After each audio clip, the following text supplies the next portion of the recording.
Hey, are you even listening to me? We're discussing our daughter's career path for her senior year in high school. I said, but my husband was just looking at his phone. I'm talking about something important, I repeated.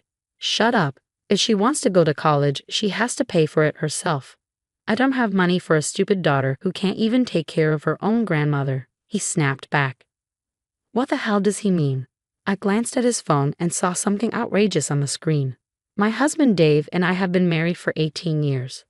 Our only daughter, Anna, is a sophomore in high school. I ate very well, she said.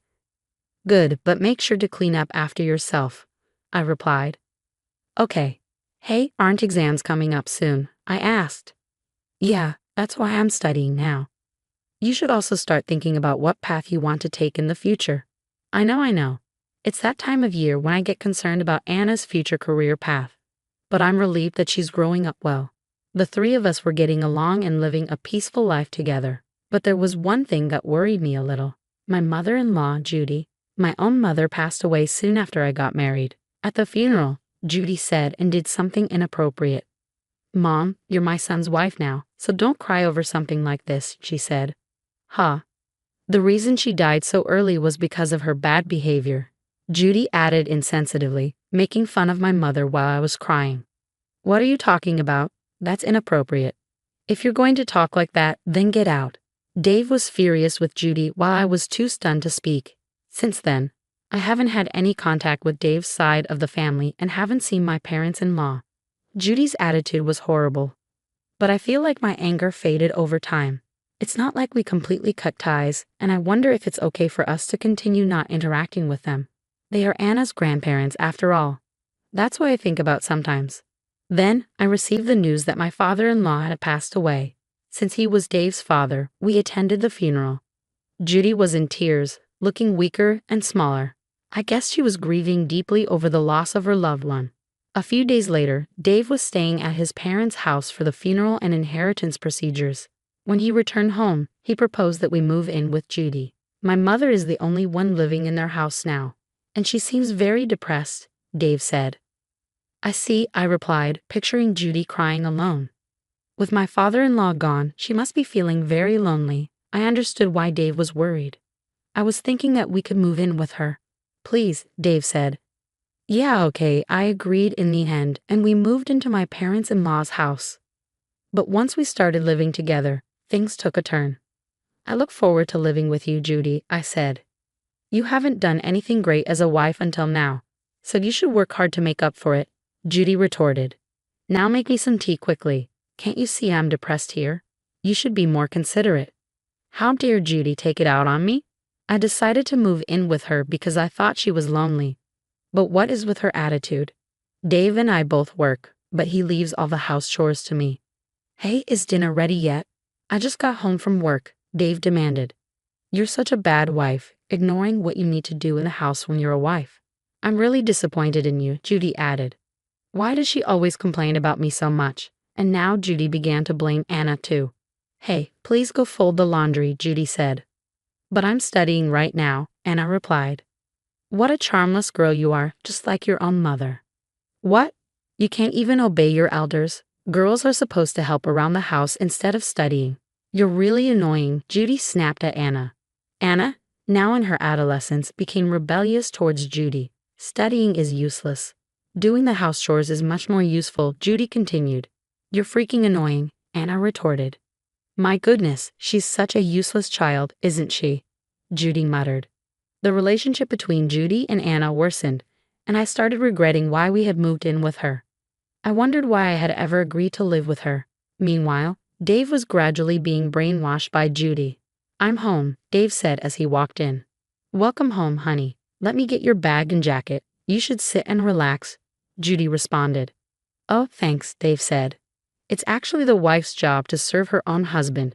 I'd like to teach Clara all the things I do as a wife. But it's hard when she's not motivated and doesn't take me seriously, Judy complained. Really? Dave replied. When Judy lied and cried, Dave defended her and didn't listen to what Anna and I had to say. Clara and Anna are always harassing me. Please do something about it, sweetie, Judy pleaded. You're disgusting, harassing my own mother, Dave accused. I've never harassed her, I protested. She always crumples up my laundry and complains about everything I do. How dare you talk like that? You're not being a good wife at all. Grandmother's lying, and all you do is take her side, Dave shouted. Stop butting in, Judy interjected. It's all thanks to me that you can live your life like this. You do know that, right? Believing Judy's lies, Dave began to swear at me and our daughter. This became a frequent occurrence, and as Anna became a senior in high school, the situation didn't improve. On the day of a parent-teacher conference at Anna's school, I attended as always and told Dave about it. After dinner, we discussed it in the living room. Anna is thinking about going to college, I said.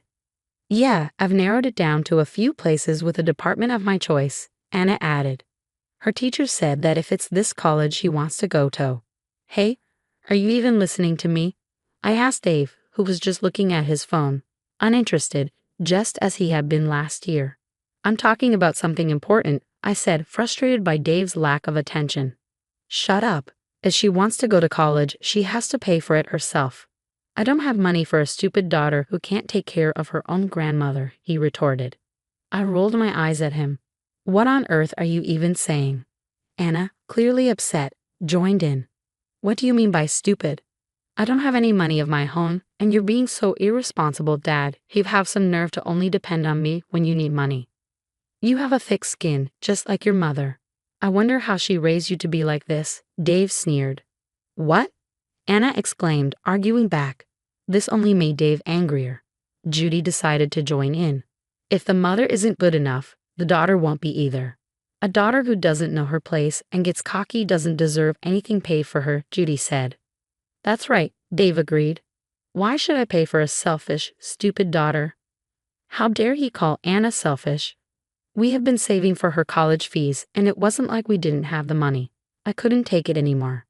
If you're going to be this annoying about money, then fine. I'm getting a divorce, I declared, my frustration boiling over.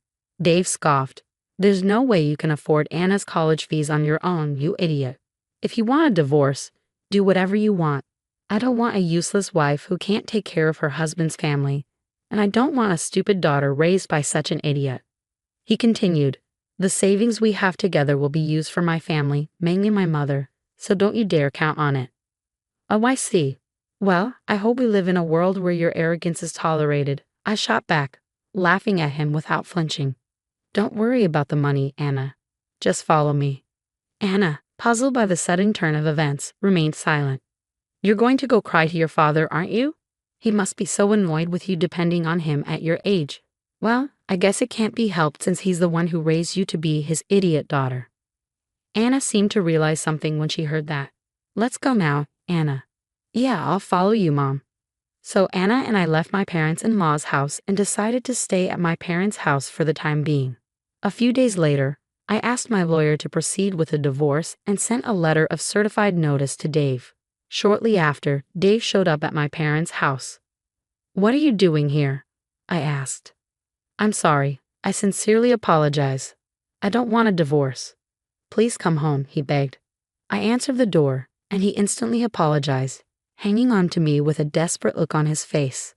I had noticed that our savings were decreasing, and after a background check with a credit card agency, discovered that Dave was spending money at a hostess club.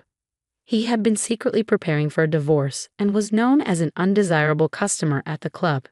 I'm going to divorce my wife, so marry me, he had said to one of the hostesses. Huh?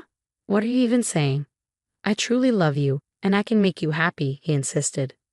I'm not really looking for that. After I declared for a divorce, he had proposed to the club hostess he had been infatuated with. When she rejected him, he wasn't satisfied and was eventually banned from the club. His contact information was blocked by her, but still not ready to give up, he waited for her near the club. I'm serious. Please just listen to me, Dave pleaded. I have to go to work now, I said, brushing him off. Please, I need to talk to you, he insisted. I'm in a hurry, I replied, turning away. When he tried to talk to her directly, she coldly rejected him. After being seen multiple times by his colleagues, Dave was shunned at his company. When his boss found out about his nightlife activities, he was called in for questioning.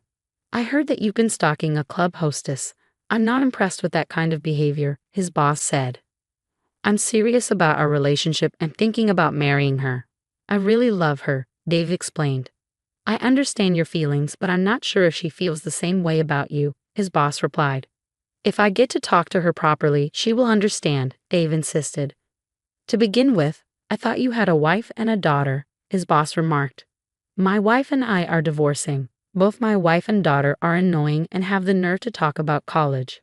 The hostess from the club is a much better woman than my selfish wife and daughter, Dave argued. What? Now, wait a minute. As a husband, you ought to consider your own wife's position. Did you even listen to your wife properly? You only listen to what your mother has to say. Besides, you don't take your daughter's college talk seriously, but you're into another woman. How dare you think that what you're doing is good enough as a father? You better cool your head, his boss said sternly. Yes, sir, Dave replied, shaken. Dave was demoted and given a pay cut. I sent him a certified letter demanding a divorce and custody of Anna. I also demanded a division of property and compensation for the money he spent at the club. I'm really sorry, I was wrong. Let's start over, Dave pleaded. Even if we don't get divorced, you still have to pay for the money you spent behind my back, I pointed out. What? Dave was surprised. I sighed in disgust. You left all the house chores and taking care of your mother to me.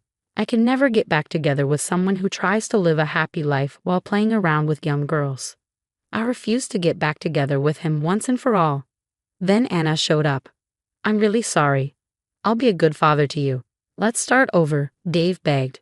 Anna glared at him coldly. Do you have any idea what I've been going through these past few months? If you think you can be forgiven with one light apology, you're stupid. Just because I'm in high school, you look down on me. A father who takes away his daughter's future options but plays around and pays other young women is too creepy and gross for me. Dave couldn't hide his shock at Anna's rejection. He slumped his shoulders and left. Soon after, he was completely depressed, rejected by the hostess at the club as well. Eventually, Dave gave up trying to get back with me and paid the fees I claimed. The money he spent at the club and the alimony were covered by his inheritance from his father. But it wasn't enough, so the rest was paid in installments. The monthly alimony and child support payments were difficult for Dave, who had a pay cut. After the divorce, Judy visited me once at my parents' house. You have made my life difficult. I forgive you, so you should forgive my son and come back home, Judy screamed at me from the front door. I'm so fed up with my selfish mother-in-law always looking down on me, I said. I called Dave, and he rushed over to pick Judy up. Mom, what are you doing? Dave asked. I'm telling your stubborn wife to get her act together, Judy said. I'm not his wife anymore. I have a record of what you've been saying to me when we lived together, so I can file a claim for alimony if that's what you want, I replied calmly. How dare you talk to me like that? Judy got angry. That's enough. You're putting me in a bad position, Mother. Dave lost his temper. Dave got so angry that he put Judy in an institution. With the alimony, child support payments, and payment for the facility, my ex-husband's life became quite tight. Another tough month, Dave sighed. He had to do all the house chores himself and was living a lonely life. My daughter and I were spending peaceful days at my parents' house. Despite everything that had happened, she was doing her best to pass the entrance exam for college. Here you go, your dinner, I said, handing her a plate. Thanks, I was just getting a little hungry. I'll eat now, Anna said. You're working hard, but don't push yourself too much, I told her. I'm my mother's daughter, and since you don't have any good luck with men, I'm going to do my very best and become an independent woman who can live on her own without depending on a man, Anna joked. I laughed. Oh, I see. But if my daughter is working hard to follow the path she has chosen, I'll do my best to support her. I want her to be truly happy more than anything else.